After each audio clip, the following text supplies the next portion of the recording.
David, make some more hot girl smoothies. They're selling good.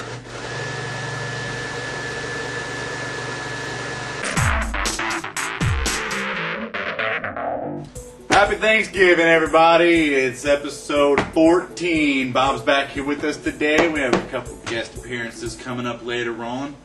But right now, we're going to get straight to the biz. You know what the routine is, so we're going to do a little couple reviews. Bob has a stack of stuff over here. What's going on with that?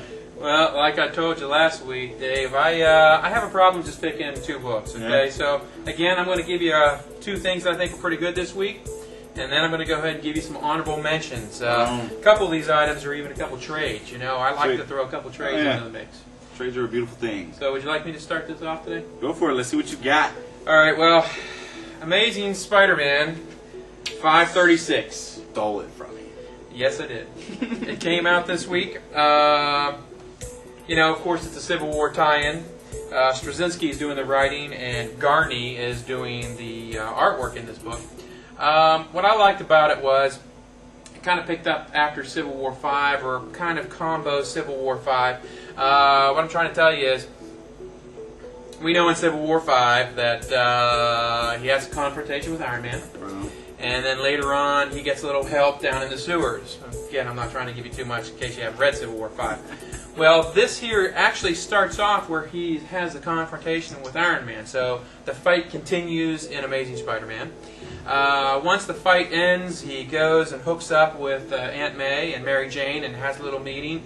And then he decides, hey, this is what I'm going to do. I'm going to go ahead and say I've had enough of this. And he decides to make some announcements. Cool. So again, this is somewhere in the Civil War 5, but you don't actually see the beatdown that he takes later on.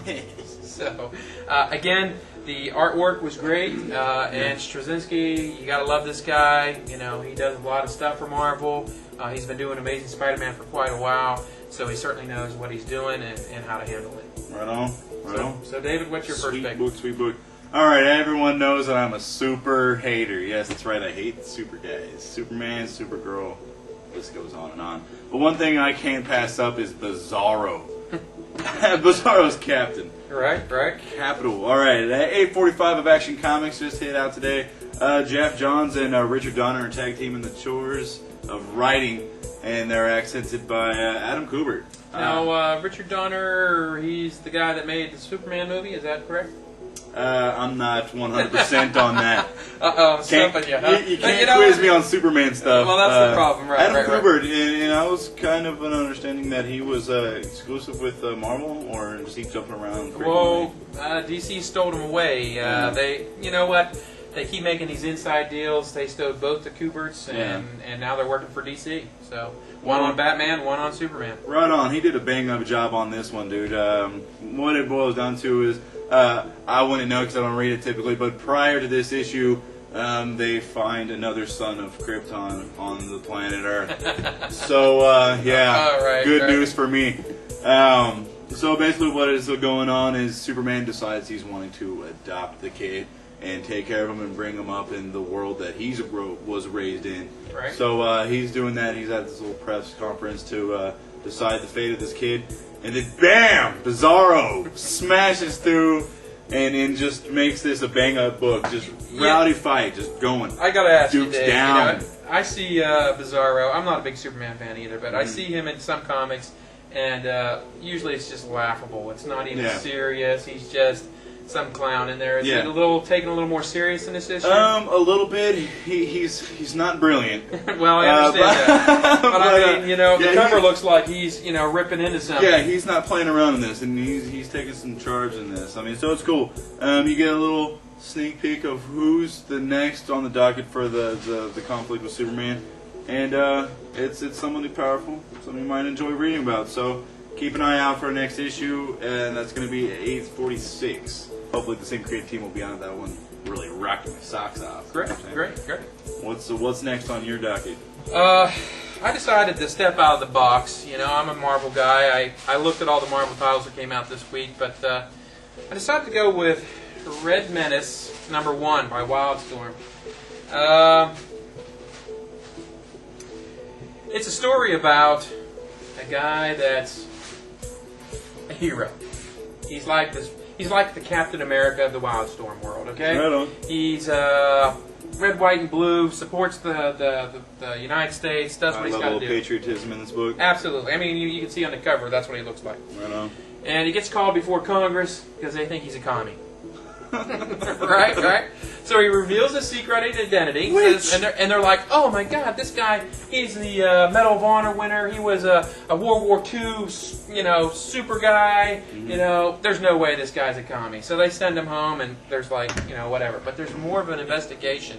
An investigation starts to look at who he's talked to and so forth. And again, without spoiling the story, they go down the line where this guy's accused of some things. The public doesn't want to believe it. There's actually a couple people that pretend to be him and find themselves in some predicament.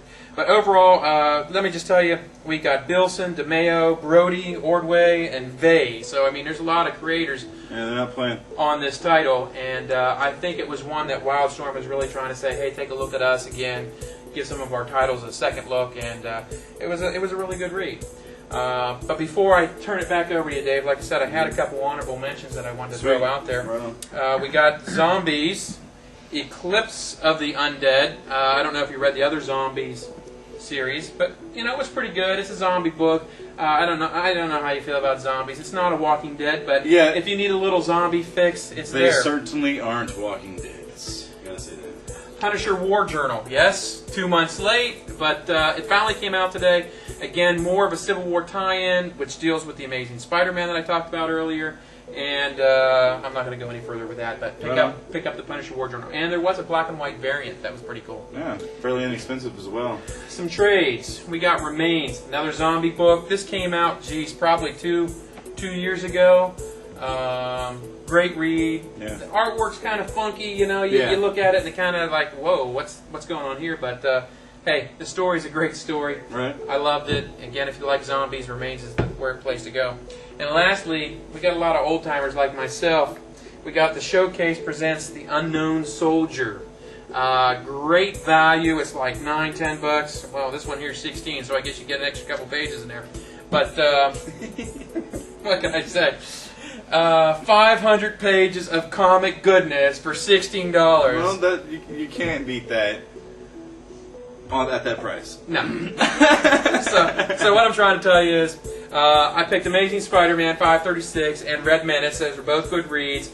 You want to go ahead and pick up the Zombies, Eclipse of the Undead, the Remains, the Showcase, and the Punisher. All good reads. Good stuff that came out this week. It looked like some of your honorable mentions were some indie titles over there, and I went with an indie title myself. I kind of followed this around on this miniseries initially, and now it just came out with a number 0, and actually there's 4 covers, so I mean I like this one the best. So it's pretty.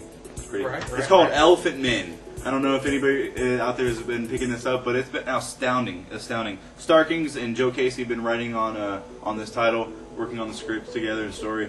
Ladron do you think that's how that goes? Ladron? Sure. I mean, he doesn't have a first name. He just says Ladron. This guy is capital.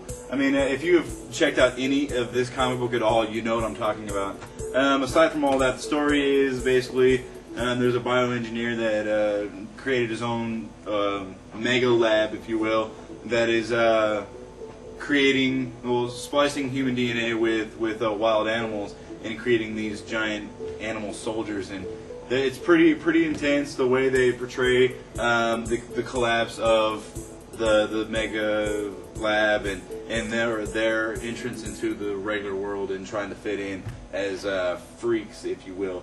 But I mean, it's not for your kids. I'll tell you that. It gets pretty bloody and gory. There's no cursing and sex or anything, but it's just pretty rough around the edges. So check it out if you just want something different. I mean, it's a banger. Well, everybody I've talked to that's read it has fallen in love with it. Yeah. I've gotten several emails from people who are like, "Hey, you got any more?"